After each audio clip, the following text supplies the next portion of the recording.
So this is all the paints that I have gathered over the years. No, not year, 1 year.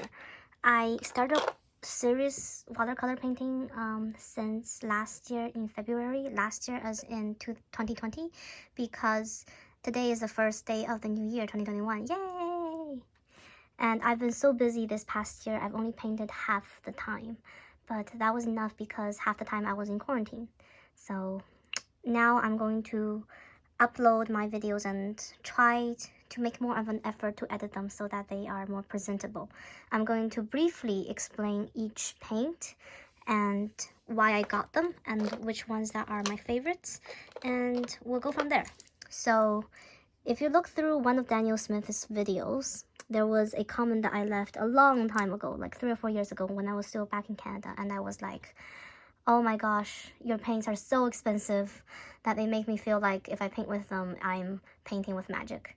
Back then, I had nothing. I had one Sakura koi set, and that set was horrible. Do not ever get it, okay? Do not ever get the Sakura core set. It was bad.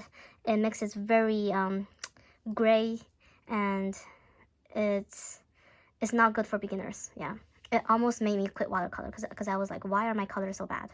But it was not me. That set itself is just a horrible set, okay?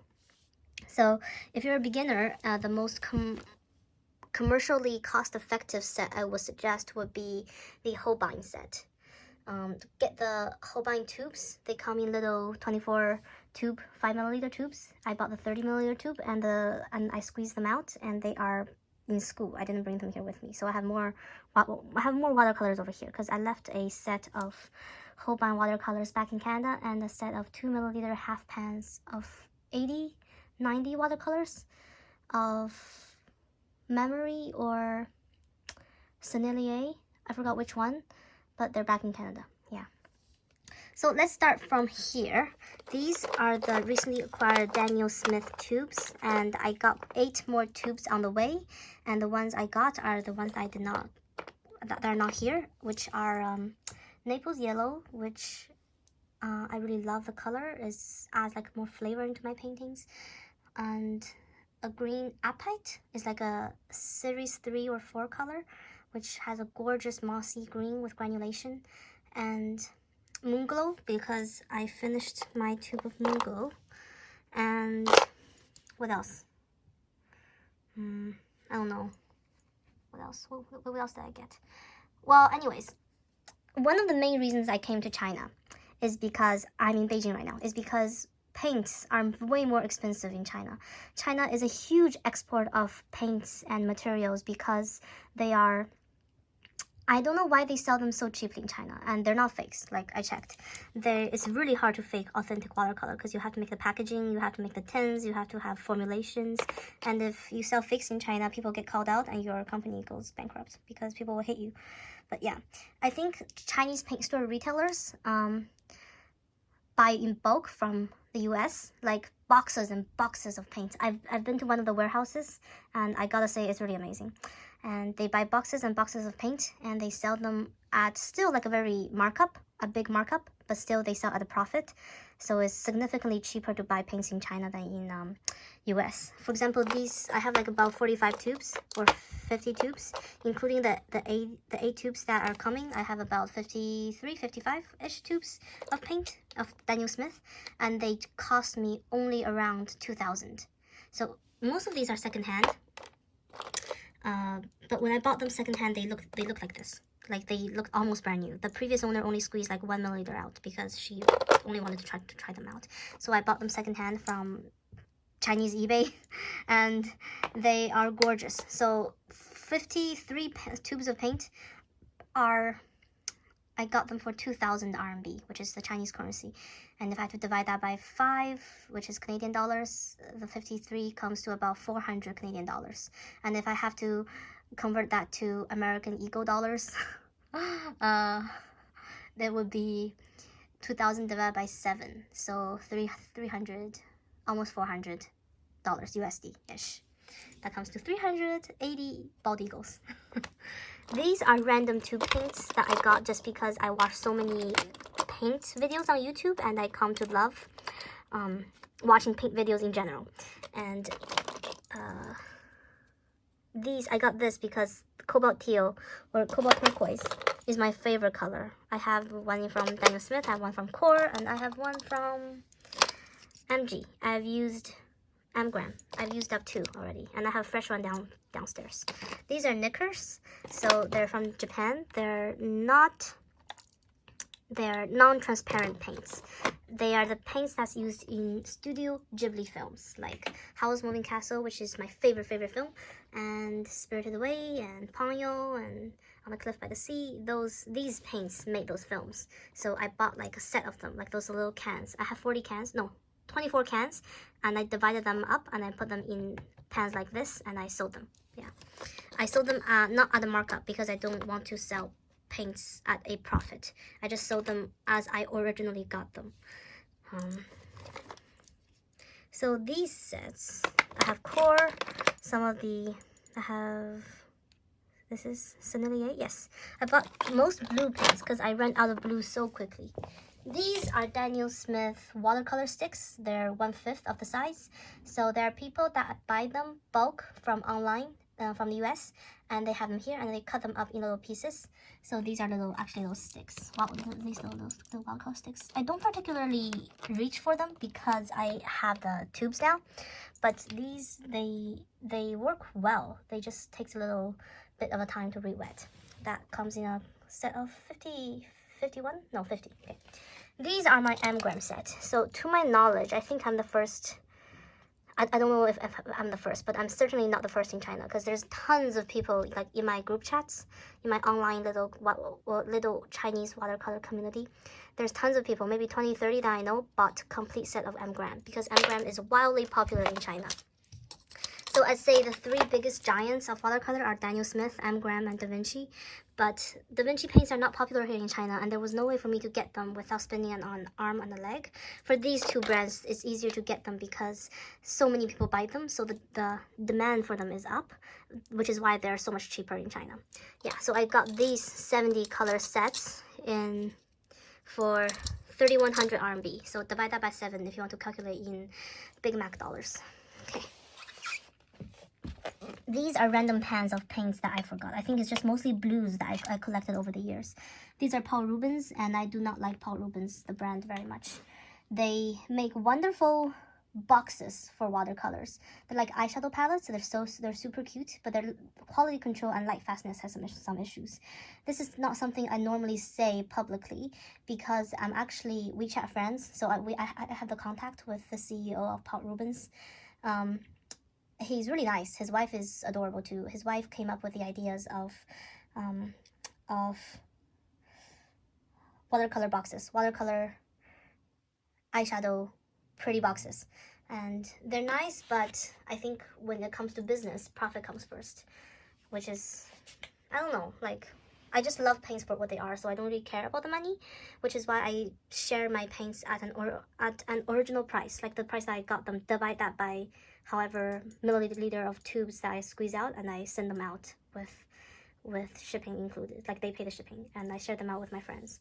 Yeah, that is what I did with these Schmincke tubes. These are great watercolor tubes. They're the set of 27. They're set up to 27 because this Japanese watercolorist, she paints these beautiful, watery, dreamy flowers, and Schmincke has a contract with her, I guess. They signed contracts together, and she loves using these, and they became really popular too, so I bought a set, and these came out to 13 or 1400 RMB. Divide that by 7, so around $200. And these are 16 milliliter tubes of Holbein. I don't know why I bought these so much, because I thought I was going to come back to Canada after 2 years of being in China, but I'm going on year 3, and I don't really want to leave China because it's so freaking convenient here. I have 40 of these big, large tubes. I don't know if I'll ever use them, but I was planning on taking them back to Canada with me, and I would never have to buy watercolor paints again. These are Old Holland large paint sets. So one of these paints is 6 of these half pans, and they take forever to use, but I haven't really used them yet. And these are familiar and very Instagram worthy, as you can might tell. These are Prima Marketing. I think I have 6 sets of these, but I don't know where the other set is. I lost one, I guess. I don't know where it is. I'm sure it's somewhere in my house. I'll find it. And this is Handmade Shimmering Watercolor by Aman. She's a friend of mine who owns a watercolor online store, and she sells these, and she gave them one. She gave one to me. Okay, yeah, there we go. Grammar, colloquial language, okay. So these are a set of Daniel Smith, the mineral colors, and the duochrome colors. The first 36 are the mineral colors, and the last row over here, they're the duochrome colors. They're lovely, but I don't reach for them because they're hard as rocks now. When I bought them, they were really soft, but there was no medium added to it. So they became hard over time. I was still able to get colors out of them, but they're super, super hard. And I only use them as a reference as to which tubes of granulating colors that I will get. So these are all that's left of a 70 color set of gram half pans.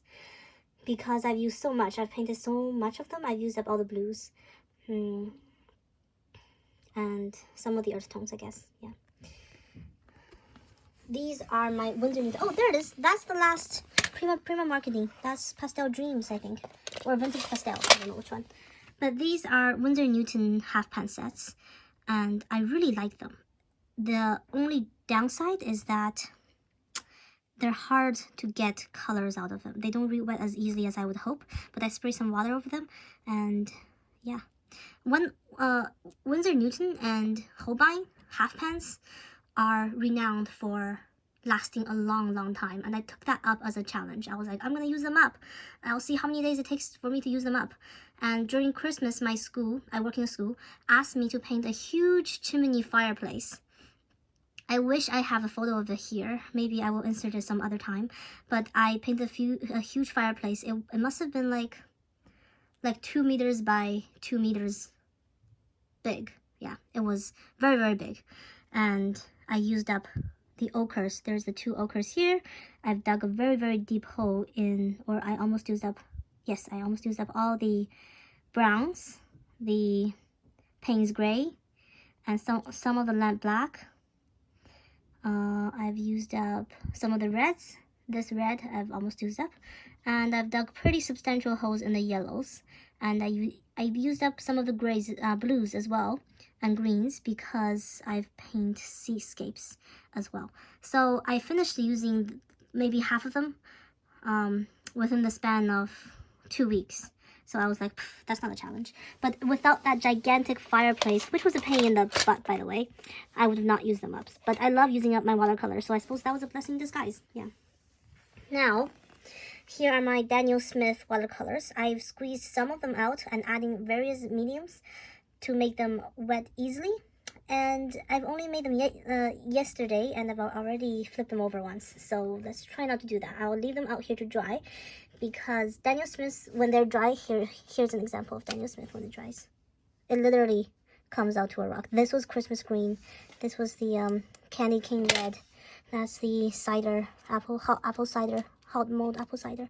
So they're very hard. So I put lots of medium in here. So several months later, when I'm trying to use them again, constantly, they will still come out very wet. Yeah. So here it was. This is a set of Schmincke 27 colors that I got. I've yet to use them. They dried into cracks already. I don't know if that's a good thing or a bad thing. But supposedly hand-poured Schmincke half pans, which are over here. I bought a set of hand-poured Schmincke half pans. They are, the ones that are made in factories, they're the exact same thing as the ones in tubes.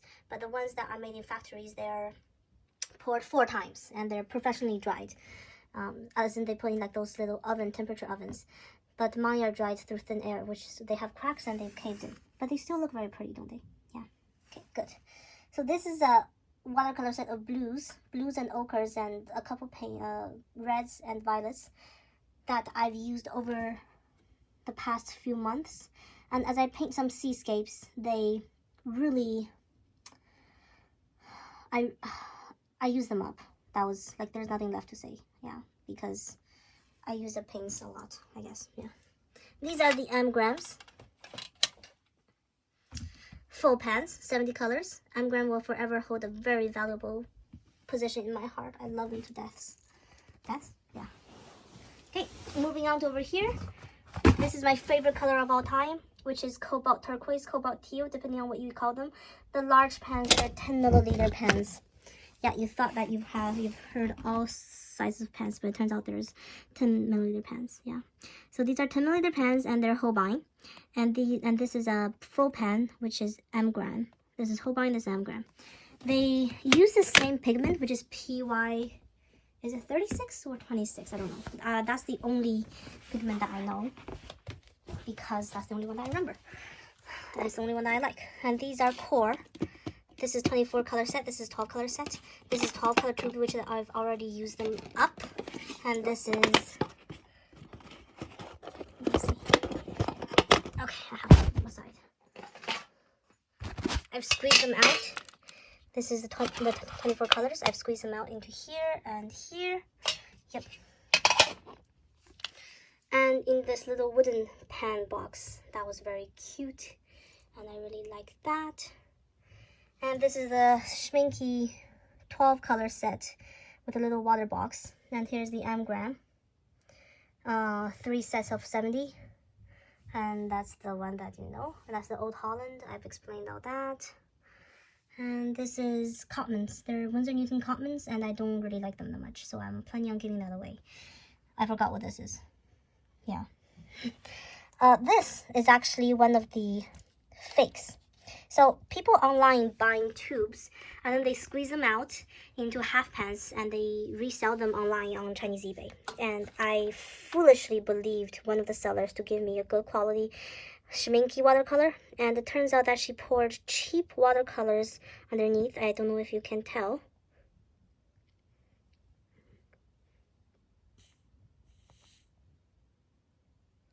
She poured cheap watercolor underneath, and then she put the better watercolor, the Schmincke authentic watercolors on top. And I hated that. I was furious, and it took a long time to get my money back, but I got it back. And I got a gold box on top of it. These are Kuratabe non-transparent watercolor, and these are Phoenix non-transparent watercolors, I guess. And I think this is it. Oh, I also have Old Holland gold box set downstairs, but too tired to go get it now. So this is basically all that I have, and I think that this is all that I will want for a long time. I'm not planning on getting more watercolors unless Da Vinci finally decides to come into China and start selling their paints, because I heard that their consistency is excellent.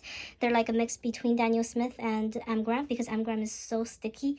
They re-wet extremely easily, which is one of their better qualities, but they get mixed up in the summer. Like, they pull moisture out from the air, and they get so sticky and they flow all over the place in the summer. So I don't really like that when I'm traveling with them.